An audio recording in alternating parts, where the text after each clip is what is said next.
ایک درجے اور دوسرے درجے میں اتنا فرق نہیں ہے جس طرح دنیا میں ایک فلور اور دوسرے فلور کے درمیان فرق ہوتا ہے کہ دونوں آپس میں ملے ہوتے ہیں۔ ہر درجے اور دوسرے درجے کے درمیان کما بین السماء والارض، بخاری مسلم کی حدیث ہے، ایسا ہے جیسے کہ آسمان اور زمین کے درمیان کی مسافت۔ اسی طرح اللہ کے نبی صلی اللہ علیہ وسلم فرمایا کہ جنت کے 8 دروازے ہیں، اور ان میں سے ایک کا نام بتایا آپ نے کہ وہ الریان ہے، جس سے روزے دار جو اللہ کے لیے روزہ رکھتے ہیں، یہ عبادت انجام دیتے ہیں، وہ اس میں داخل ہوں گے۔ جہنم ہے، سخت ترین عذاب کا ٹھکانہ ہے، اللہ تبارک و تعالی ہم سب کو اس سے محفوظ فرمائے۔ اس کی بھی سختیاں ہیں، اس کا بھی تذکرہ ہے۔ یہ کہاں ہے؟ یہ بالکل پستی میں ہے۔ سخت ترین حدیث وہ ملتی ہے کہ جس میں آتا ہے کہ سب سے پہلے جو جہنم کی آگ بھڑکائی جائے گی وہ ان سے بھڑکائی جائے گی جو بظاہر بڑے نیک اعمال کرنے والے ہوں گے۔ کتنی خطرناک بات ہے۔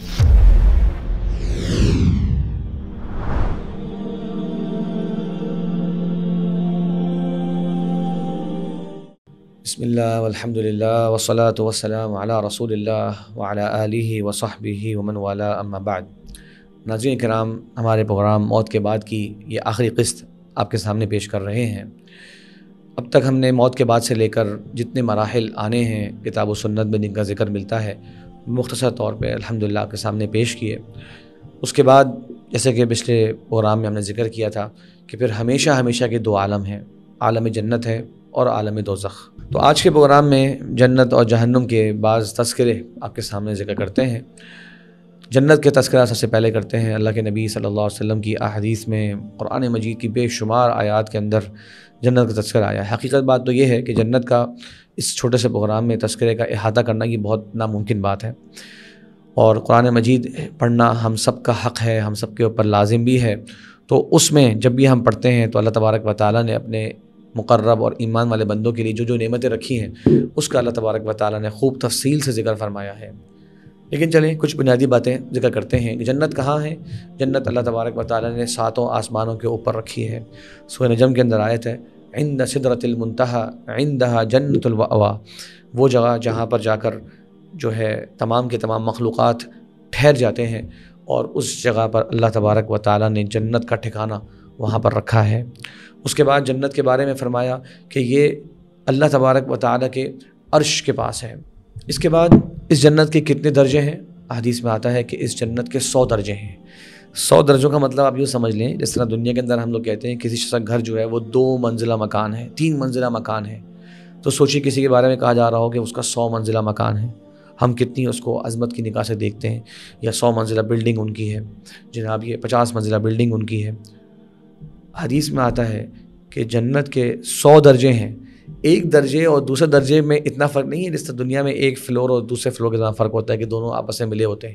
ہر درجے اور دوسرے درجے کے درمیان کما بین السماء والارض، بخاری مسلم کی حدیث ہے، ایسا ہے جیسے کہ آسمان اور زمین کے درمیان کی مسافت۔ یہ کتنی بڑی مسافت ہوگی، اور اس طرح کے جو 100 درجے ہیں ان میں آپس میں کتنی مسافت ہوگی، ذرا سوچئے۔ اس کے بعد یہ جنت کون سی ہے اور کس کس انداز کی ہے؟ حدیث میں آتا ہے کہ اللہ کے نبی صلی اللہ علیہ وسلم فرمایا کہ جنت الفردوس جو ہے وہ اللہ تبارک و تعالیٰ کے عرش کے نیچے ہے۔ فرمایا وفوقہ عرش الرحمن، اس کے اوپر اللہ تبارک و تعالیٰ کا عرش ہے۔ ومنہ تتفجر انہار الجنہ، اور اسی جنت سے جنت کی جو نہریں ہیں وہ پھوٹ رہی ہوتی ہیں۔ جنت کی نہریں ہیں، کس کس چیز کی نہریں ہیں؟ سورہ محمد میں عجیب آیت ہے، فرمایا فیہا انہار من ماء غیر آسن، ایسا پانی جو بالکل تبدیل نہیں ہوگا، اس میں کوئی خرابی نہیں آئے گی، اس میں کوئی بو نہیں آئے گی۔ وَأَنْهَارٌ مِّن لَبَنٍ لَمْ يَتَغَيَّرْ طَعْمُهُ، ایسے دودھ کی نہریں ہیں جس کا ذائقہ کبھی تبدیل نہیں ہوا۔ وَأَنْهَارٌ مِّن خَمْرٍ لَذَّةٍ لِّلشَّارِبِينَ، ایسا شراب ہے جو پینے والوں کے لیے لذت سے بھرپور ہے۔ وَأَنْهَارٌ مِّنْ عَسَلٍ مُّصَفًّى، اور نہریں ہیں صاف ستھرے شفاف شہد کی۔ ذرا سوچئے، وَلَهُمْ فِيهَا مِن كُلِّ الثَّمَرَاتِ، ہمارے اللہ تعالیٰ نے کہ اس میں ہر قسم کے پھل ہیں، اور سب سے بڑھ کے مغفرۃ من ربہم، اللہ کی طرف سے مغفرت بھی ہے، معافی بھی ہے، رحمت کا وہ عالم بھی ہے۔ اسی طرح اللہ کے نبی صلی اللہ علیہ وسلم فرمایا کہ جنت کے 8 دروازے ہیں، اور ان میں سے ایک کا نام بتایا آپ نے کہ وہ الریان ہے، باب الریان، جس سے روزے دار جو اللہ کے لیے روزہ رکھتے ہیں، یہ عبادت انجام دیتے ہیں، وہ اس میں داخل ہوں گے۔ مومنہ خاتون جو اپنی عزت کی حفاظت کرے، اپنے شوہر کی اطاعت کرے اور اپنی نمازوں کی فرائض کی پابندی کرے، اس کے بارے میں فرمایا آپ صلی اللہ علیہ وسلم نے کہ جنت کے 8 دروازوں میں سے جس سے چاہے گی داخل ہو جائے گی۔ سوچئے جنت کے 8 دروازے ہیں، جیسے کہ آپ کے پاس یہ آپشن ہو کہ آپ جہاں سے چاہے داخل ہو جائیں۔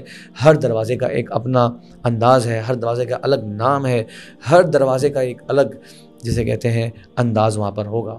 تو خلاصہ ان سب باتوں کا یہ ہے کہ اللہ تبارک و تعالی نے ایمان والوں کے لیے اس میں وہ نعمتیں رکھی ہیں ما لا عین رأت، جو کسی آنکھ نے نہیں دیکھی، ولا اذن سمعت، نہ ہی کسی کان نے سنی ہیں، ولا خطر علی قلب بشر، کسی انسان کے دل میں ان کا خیال تک نہیں آیا۔ ذرا سوچئے ایسی ایسی نعمتیں اللہ تبارک و تعالی نے اپنے ایمان والے بندوں کے لیے اس جنت میں رکھی ہیں۔ اللہ تعالیٰ مجھے اور آپ کو یہ درجہ، یہ مقام نصیب فرمائے، آمین۔ اس کے بعد جہنم ہے، سخت ترین عذاب کا ٹھکانہ ہے۔ اللہ تبارک و تعالیٰ ہم سب کو اس سے محفوظ فرمائے۔ اس کی بھی سختیاں ہیں، اس کا بھی تذکرہ ہے۔ یہ کہاں ہے؟ یہ بالکل پستی میں ہے۔ ابن عباس رضی اللہ عنہ قول ہے کہ یہ 7ویں زمین کے بھی نیچے ہے، اور قرآن مجید میں یہ اشارہ ہے کہ جنت کے جو درجات ہیں اوپر کی طرف جانے والے، اسی طریقے سے آگ جو ہے وہ درکات ہے، مطلب پستی در پستی ہے۔ فرمایا اللہ تبارک و تعالیٰ نے ان المنافقین فی الدرک الاسفل من النار، جو منافقین ہوں گے وہ آگ کے سب سے نچلے ٹھکانے کے اندر ہوں گے۔ تو معلوم ہوا آگ جو ہے اس کے لیے پستی ہے، اس کے لیے بلندی نہیں ہے، وہ نیچے ہے، اور وہ اللہ تبارک و تعالیٰ کے یہاں غیر مرغوب ہے، غیر پسندیدہ ہے۔ اسی طرح فرمایا اس کے لہا 7 ابواب، اس کے 7 دروازے ہوں گے۔ جنت کے 8 دروازے ہیں، اللہ کا فضل وسیع ہے، اللہ کی رحمت غالب ہے، اور جہنم کے 7 دروازے ہوں گے۔ ہر دروازے کے اندر جو لوگ جائیں گے ان کا حصہ ہے وہ وہاں پہ تقسیم ہو چکے ہیں، ان کا ذکر اللہ تبارک و تعالیٰ نے ان کے برے اعمال ذکر کر دیے ہیں۔ اسی طریقے سے جہنم کے بارے میں اللہ کے نبی صلی اللہ علیہ وسلم نے بہت سے لوگوں کا ذکر کیا کہ وہ جہنم میں اس حالت میں ہوں گے جس کے اندر سود کھانے والوں کا ذکر ہے، جس میں زنا کرنے والوں کا ذکر ہے، جس میں شراب پینے والوں کا ذکر ہے، جس کے اندر جھوٹ بولنے والوں کا ذکر ہے، جس میں ایمان والوں پر تہمتیں لگانے والوں کا ذکر ہے۔ بہت ساری ایسی اصناف، ایسے لوگوں کی ٹائپس کا ذکر احادیث سے ملتا ہے کہ ان کی کیا مشکل حالات میں ہوں گے۔ اللہ تعالیٰ ہم سب کو اسے محفوظ فرمائے۔ سخت ترین حدیث وہ ملتی ہے کہ جس میں آتا ہے کہ سب سے پہلے جو جہنم کی آگ بھڑکائی جائے گی وہ ان سے بھڑکائی جائے گی جو بظاہر بڑے نیک اعمال کرنے والے ہوں گے۔ کتنی خطرناک بات ہے۔ اور وہ کون ہوں گے؟ وہ قرآن پڑھنے والے، دین کے علم سکھانے والے۔ اور وہ کون ہوں گے؟ اور وہ مال خرچ کرنے والے۔ اور وہ کون ہوگا؟ جس نے بظاہر اللہ کی راہ میں اپنی جان جو ہے وہ قربان کر دی ہوگی۔ حدیث میں آتا ہے کہ جب انہوں نے یہ اتنا عظیم کام کیے جو اللہ کو بڑے پسند تھے، تب جب یہ اللہ کے لیے خالص ہوں، لیکن اتنے عظیم کام دنیا کی خاطر، اتنے عظیم کام دنیا کی تعریف حاصل کرنے کے لیے، دنیا کے لوگوں کو خوش کرنے کے لیے، دنیا کے لوگوں کی واہ واہ لینے کے لیے جب انہوں نے یہ کام کیے تو یہ سخت ترین ناپسندیدہ اللہ تعالیٰ کے یہاں ہے۔ تو ان کی وجہ سے، ان کے ذریعے جہنم کی آگ بھڑکائی جائے گی، جیسا کہ احادیث میں آتا ہے۔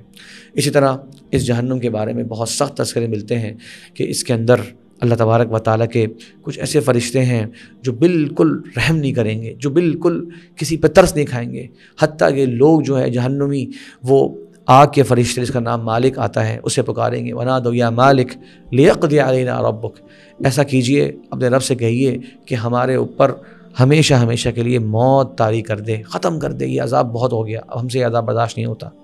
تو وہ کیا کہے گا؟ قَالَ إِنَّكُمْ مَاكِثُونَ، بلکہ نہیں، تم نے یہاں پر ٹھہرنا ہے، تم نے یہاں پر رکنا ہے، یہ عذاب کی کیفیت تم پر طاری رہے گی، یہ تم پر جاری رہے گی۔ تو بڑی سخت اس کی کیفیات ہیں۔ آپ صلی اللہ علیہ وسلم کی احادیث سے یہ ہمیں ملتا ہے کہ جب اللہ تبارک و تعالیٰ سے بندہ 3 مرتبہ جنت مانگتا ہے تو اللہ تبارک و تعالیٰ اسے وہ جنت عطا فرماتے ہیں، جنت بھی اس کی دعا کرتی ہے۔ تو ہم اللہ سے دعا کرتے ہیں، اللہم انا نسألک الجنہ، اللہم انا نسألک الجنہ، اللہم انا نسألک الجنہ، اے اللہ ہم تجھ سے جنت کا سوال کرتے ہیں۔ اور جنت بھی وہ جو کہ جنت الفردوس ہے، جس کے بارے میں اللہ کے رسول نے فرمایا فإنہ وسط الجنۃ وأعلی الجنہ، وہ درمیانی بھی ہے اور سب سے بلند و بالا ہے۔ درمیانی سے مراد یہ ہوتی ہے جو سینٹر میں ہوتا ہے، جو سینٹر میں ہوتا ہے اس کا ہر جگہ پر احاطہ ہوتا ہے، اور وہ سب سے قیمتی ترین جگہ ہے جنت کے اندر۔ اللہ کے نبی صلی اللہ علیہ وسلم فرمایا کرتے تھے جب اللہ سے سوال کرو جنت کا تو بہترین جنت کا سوال کیا کرو، یعنی کہ جنت الفردوس کا سوال کیا کرو۔ تو ہم اللہ سے یہ سوال کرتے ہیں۔ اسی طرح حدیث میں آتا ہے کہ جب 3 مرتبہ انسان جہنم سے پناہ مانگتا ہے تو اللہ تبارک و تعالیٰ اسے پناہ دیتے ہیں، اور جہنم بھی اس کی دعا کرتی ہے کہ اللہ اس کو مجھ سے پناہ دے دے۔ تو ہم اللہ سے جہنم کی پناہ مانگتے ہیں. اللہم انا نعوذ بک من النار، اللہم انا نعوذ بک من النار، اللہم انا نعوذ بک من النار. اے اللہ ہم تیری پناہ چاہتے ہیں اس جہنم کی آگ سے. اے اللہ تو ہمیں پناہ میں شامل فرما دے. آمین یا رب العالمین. ایک حدیث سنا کے میں اپنی بات مکمل کرتا ہوں، جس میں یہ پیغام ہے کہ یہ دونوں حقیقی عالم ہیں، اور یہ ایسی حقیقت ہے کہ اس کے بعد انسان کو کچھ بھی یاد نہیں رہے گا. انس رضی اللہ روایت کرتے ہیں، صحیح مسلم کی حدیث ہے، فرمایا آپ صلی اللہ علیہ وسلم نے یؤتی بانعم اہل الدنیا، قیامت کے دن سب سے زیادہ جو دنیا میں نعمتوں والا شخص ہوگا، آسانیوں میں رہا ہوگا، آسائشوں میں رہا ہوگا، دنیا کا ہر نعمت، ہر مال و متاع اس کے پاس ہوگا، اس کو لے کر آیا جائے گا.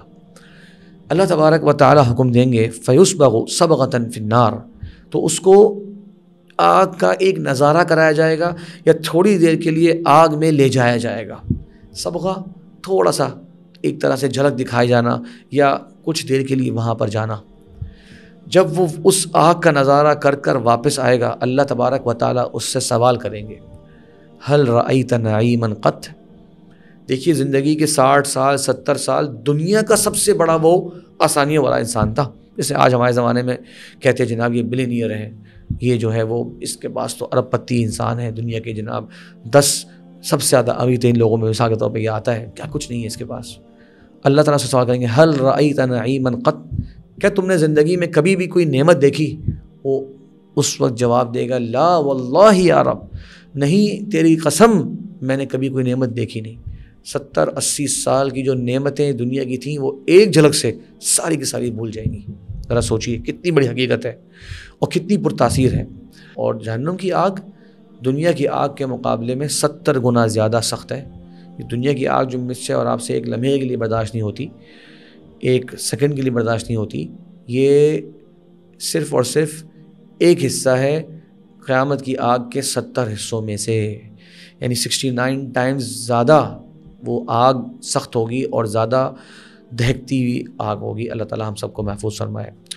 اس کے بعد دوسرے بندے کو لے کر آیا جائے گا یؤتی بایأس اہل الدنیا. سبحان اللہ، دنیا میں سب سے زیادہ مایوس کن انسان، غربت، فقر و فاقہ، پریشانیاں، تکلیفیں، کس طرح کی سختیاں اس نے نہیں جھیلی ہوں گی، دنیا کا سب سے زیادہ مایوس ترین انسان، اس کو لے کر آیا جائے گا. اللہ تبارک و تعالیٰ فرشتوں سے کہیں گے کہ جاؤ اس کو جنت کا ایک نظارہ کرا کے لے کر آؤ.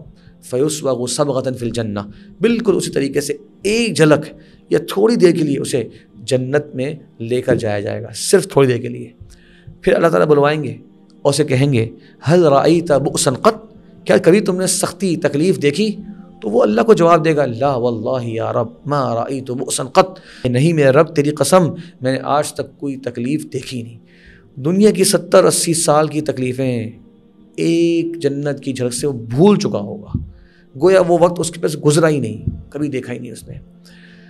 ذرا سوچیے کتنا حقیقی یہ عالم ہے. تو یہ عالم ہے اور یہ اس کی کچھ تفصیلات تھیں آج کے اس پروگرام میں آپ کے سامنے ذکر کرنا مقصود تھی. اللہ سے دعا ہے کہ اللہ تبارک و تعالیٰ اپنے فضل و کرم سے، اپنی رحمت سے ہم سب کو اہل جنت میں شامل فرما دے، اور اپنے فضل و کرم سے اور اپنی رحمت سے ہم سب کو آگ سے محفوظ فرما دے. انہ ولی ذالک والقادر علیہ. السلام علیکم ورحمۃ اللہ وبرکاتہ.